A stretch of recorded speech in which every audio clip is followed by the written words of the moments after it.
UN ने केजरीवाल की गिरफ्तारी पर कही ये बात।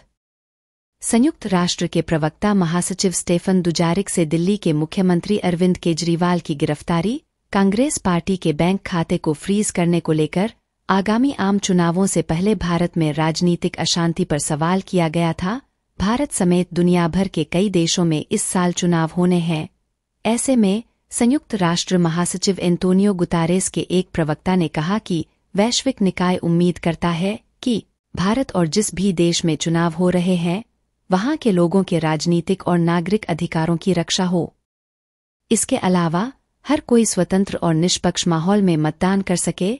संयुक्त राष्ट्र की यह प्रतिक्रिया अमेरिका द्वारा केजरीवाल की गिरफ्तारी और कांग्रेस पार्टी के बैंक खातों को फ्रीज करने पर इसी तरह के सवाल पर प्रतिक्रिया देने के एक दिन बाद आई है।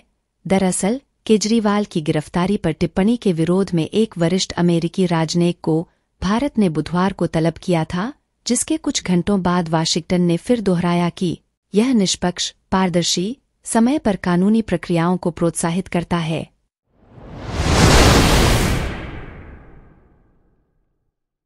एक अप्रैल से बदल रहे कई नियम।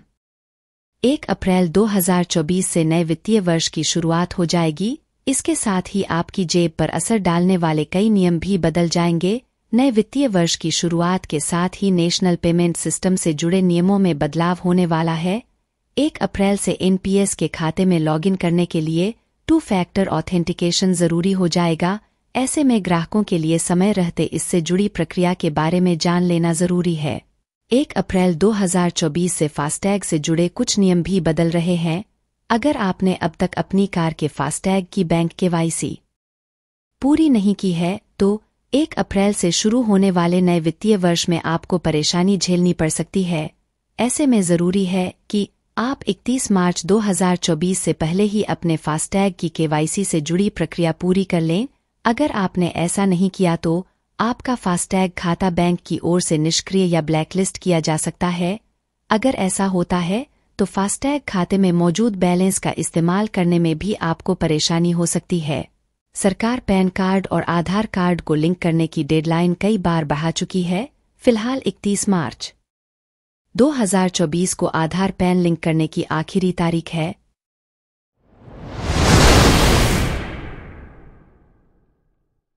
$55 लाख करोड़ होगी देश की जीडीपी। भारतीय अर्थव्यवस्था 2047 तक 8% की दर से बढ़ सकती है। अगर यह रफ्तार कायम रही तो इस अवधि तक भारत $55 लाख करोड़ की अर्थव्यवस्था बन सकता है। अंतर्राष्ट्रीय मुद्रा कोष में भारत के कार्यकारी निदेशक कृष्णमूर्ति वेंकट सुब्रमण्यम ने बृहस्पतिवार को कहा कि यह तभी संभव है जब देश पिछले 10 वर्षों में लागू की गई अच्छी नीतियों को दोगुना कर सके और सुधारों में तेजी लाए। सुब्रमण्यम ने कहा कि 8% की वृद्धि दर में हितवाकांक्षी है, क्योंकि भारत पहले लगातार इस रफ्तार से नहीं बढ़ पाया है, लेकिन इसे हासिल किया जा सकता है। आईएमएफ में भारत के कार्यकारी निदेशक ने यह भी कहा कि भूमि, श्रम, पूंजी और लॉजिस्टिक्स क्षेत्र में सुधार की आवश्यकता है। विनिर्माण क्षेत्र में सुधार जरूरी है। इसके साथ ही हमें विनिर्माण क्षेत्र को कर्ज देने के लिए बैंकिंग क्षेत्र में भी सुधार पर बल देना होगा। सुब्रमण्यम ने कहा, 1991 के बाद से ऐतिहासिक रूप से भारत की औसत आर्थिक वृद्धि दर 7% से थोड़ी अधिक रही है। भारत को अपनी अर्थव्यवस्था को मजबूत करने की जरूरत है, क्योंकि देश की जीडीपी का लगभग 58% घरेलू उपभोग से आता है।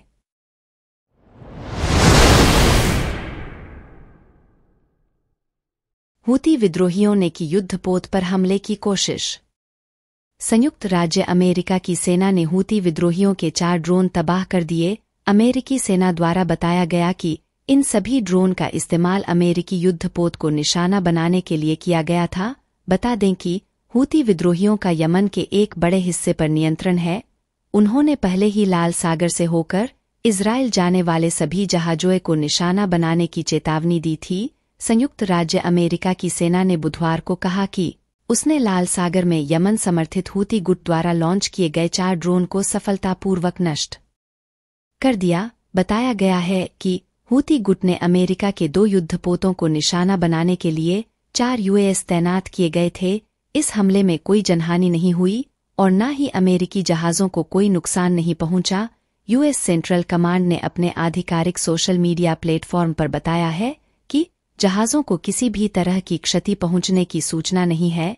यह भी बताया गया कि ये ड्रोन लाल सागर में व्यापारी जहाज़ों और अमेरिकी नौसेना के जहाज़ों के लिए बड़ा खतरा थे।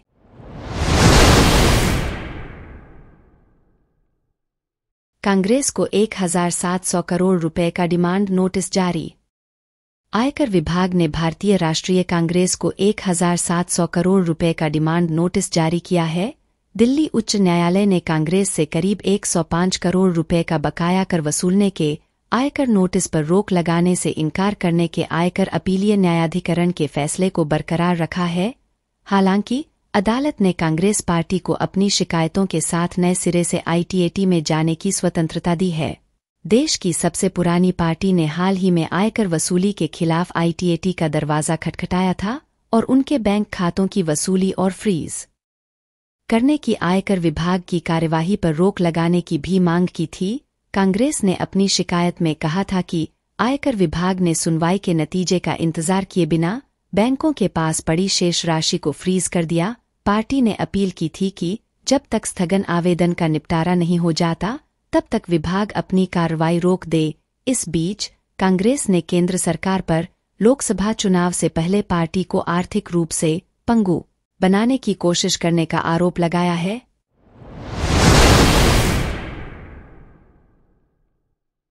केजरीवाल को आशीर्वाद अभियान शुरू। दिल्ली के मुख्यमंत्री अरविंद केजरीवाल की पत्नी सुनीता केजरीवाल एक बार फिर मीडिया के मुखातिब हुईं। केजरीवाल की गिरफ्तारी के खिलाफ अभियान शुरू किया गया है। पीसी के दौरान सुनीता केजरीवाल ने एक व्हाट्सएप नंबर जारी किया है। उन्होंने कहा कि अरविंद केजरीवाल को आशीर्वाद देने के लिए आप इस नंबर पर व्हाट्सएप करें। सुनीता केजरीवाल ने लोगों से अपील की है कि अपने संदेश इस पर भेजिए, आप किसी भी पार्टी से हों। प्रेस कॉन्फ्रेंस की शुरुआत में सुनीता केजरीवाल ने कहा कि सुनीता केजरीवाल अरविंद जी की धर्मपत्नी। कल अरविंद केजरीवाल ने जो कोर्ट में कहा वो आपने सुना होगा। अगर नहीं सुना तो कृपया एक बार सुनिए। उन्होंने जो कोर्ट के सामने बोला उसके लिए बहुत हिम्मत चाहिए। सच्चे देशभक्त हैं वो। बिल्कुल ऐसे ही हमारे स्वतंत्रता सेनानी अंग्रेजों की तानाशाही से लड़ते थे। पिछले 30 साल से मैं उनके साथ हूँ। देशभक्ति उनके रोम रोम में बसी है। आगे कहा कि अरविंद केजरीवाल ने देश की सबसे भ्रष्टाचारी तानाशाही ताकतों को ललकारा है। आपने अरविंद केजरीवाल को अपना भाई अपना बेटा कहा है। क्या आप इस लड़ाई में अपने भाई अपने बेटे का साथ नहीं देंगे? मुझे पूरा विश्वास है कि हम सब साथ मिलकर ये लड़ाई लड़ेंगे।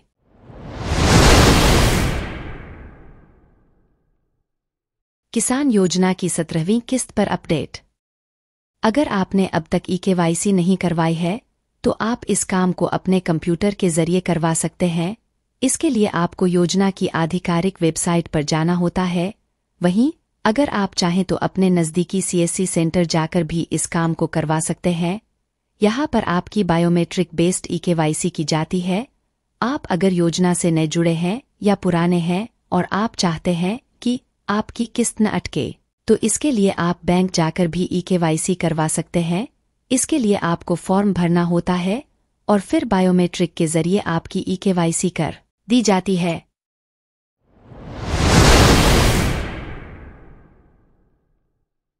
बांदा कमासिन ग्राम पंचायत में पहले 15 दिन फाग गायकों के द्वारा कार्यक्रम किया जाता रहा। अब यह बंद जैसी स्थिति उत्पन्न हो रही है।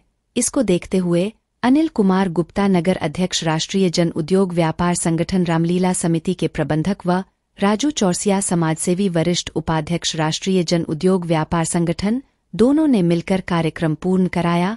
कार्यक्रम में संजय बौलिया, सच्चे लाल चौधरी, मतगंजन श्रीवास, सुहाग बौरिया, छोटेलाल गुप्ता काफी संख्या में मौजूद रहे।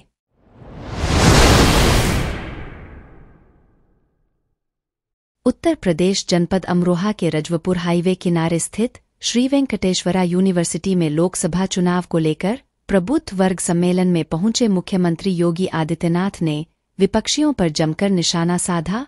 उन्होंने भाजपा प्रत्याशी को वोट करने की अपील करते हुए विपक्ष पर जमकर निशाना साधा और नारा देते हुए कहा कि बड़े फैसले कर रहे इंतजार, इस बार भाजपा सरकार 400 पार।